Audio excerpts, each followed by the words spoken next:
1948 में आजाद हुआ श्रीलंका इस समय अपने सबसे खराब आर्थिक संकट से जूझ रहा है। वहाँ महंगाई बेकाबू हो चुकी है। श्रीलंका के सेंट्रल बैंक के मुताबिक अप्रैल में यहाँ महंगाई दर 30% के करीब पहुँच गई है। मार्च में ये 19% से कम थी, जिसके चलते लोगों में जबरदस्त गुस्सा है और अब ये गुस्सा हिंसा में बदल चुका है। प्रधानमंत्री महिंदा और उनके परिवार से जुड़े लोगों के घरों को जलाया जा रहा है। श्रीलंका में इमरजेंसी लगा दी गई है और देखते ही गोली मारने जैसे आदेश तक पारित किए जा चुके हैं।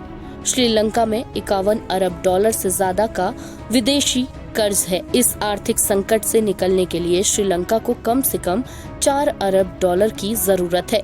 आर्थिक मदद पाने के लिए श्रीलंका वर्ल्ड बैंक के साथ साथ श्रीलंका और जापान जैसे देशों से भी बात कर रहा है, लेकिन इस सब में भारत उसका मजबूत साथी बनकर उभरा है। विदेश मंत्रालय के मुताबिक भारत इस साल अब तक श्रीलंका को 3.5 अरब डॉलर की मदद कर चुका है।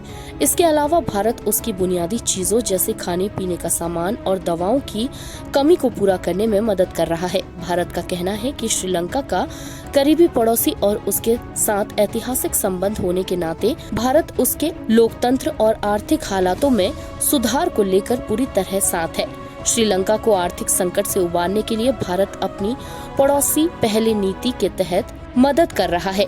भारत इस साल अब तक श्रीलंका की 27,000 करोड़ रुपए से ज्यादा की मदद कर चुका है। इसके अलावा खाना और दवाओं जैसी बुनियादी जरूरतों की कमी को भी पूरा कर रहा है। पिछले महीने भारत ने श्रीलंका को 1 अरब डॉलर का कर्ज देने का ऐलान किया था। इसके तहत अब तक श्रीलंका को 16,000 मैट्रिक टन चावल दिए जा चुके हैं। इसके अलावा श्रीलंका के केंद्रीय बैंक को रिजर्व बैंक ऑफ इंडिया को जो 1 अरब डॉलर का भुगतान करना था उसे अभी टाल दिया गया है। लेकिन इस बीच भारतीय हाई कमीशन ने उन खबरों को नकारा है जिसमें कहा गया था कि भारत अपने सैनिकों को हालात सुधारने के लिए श्रीलंका भेजने वाला है।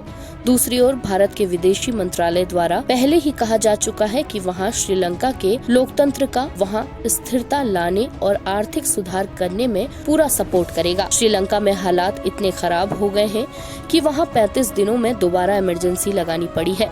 लोगों का गुस्सा फूट पड़ा है और सड़कों पर हिंसक प्रदर्शन हो रहे हैं।